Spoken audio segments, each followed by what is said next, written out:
Well, welcome back. We've got Shannon Becker in the studio with his big three news stories of the week. Good morning, Shannon. Good morning. How are you? Good. Happy Friday. Yeah, thank you. Let's take a look at the big three stories this week, live and local. What's happening where you live?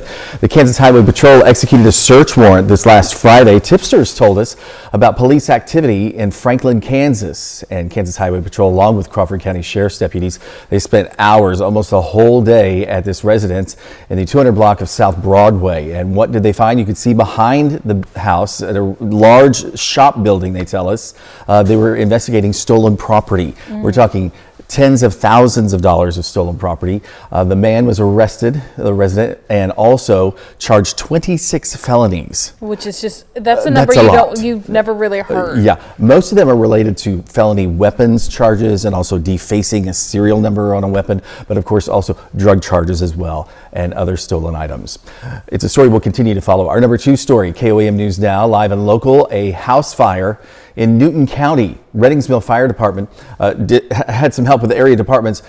Windy day. This was earlier in the week, still very windy, and a fire at a residence. They were able to stop that fire spread into the attic, which is really amazing in that kind of wind. Also, they were able to rescue a family dog. They're still investigating what occurred, but I do understand they'd had some recent electric work that was done at the home. They are now displaced, and Red Cross is assisting the family.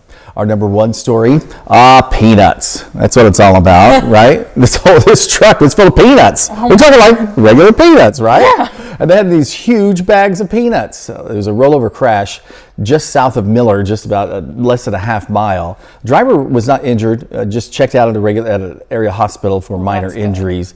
But as they were setting up the tractor trailer, it kind of crumpled a little bit, which is something you don't see every day. They were trying to still keep some of the peanuts intact there in the trailer, but nobody was injured. It was a little dramatic as it kind of all fell apart there, but they got it all cleaned up. Everything's great. Silverado Towing, they do a great job. Then our bonus story of the week. It was 22 years ago. Steve Fierro, a firefighter for Carthage Fire Department, also a lifetime Carthage resident. He was a Tiger. He died in a fire assisting Diamond. It's been now 22 years. A lot of people remember that, and especially his family and friends and fellow firefighters. They gathered again this week to remember him at Park Cemetery. Different people shared different memories about Steve. I went to church with him at Christ Church of Oronogo. It's just really, really powerful that they still remember him after all these years after his passing. You can read more about it and see more on our website about Steve, KOAMnewsnow.com. Well, thank you so much, Shannon. Have a great rest of your Friday. I will. I'll try and stay warm. Yes, that's gonna be the main thing. Yeah, exactly. Well, we're going to be right back.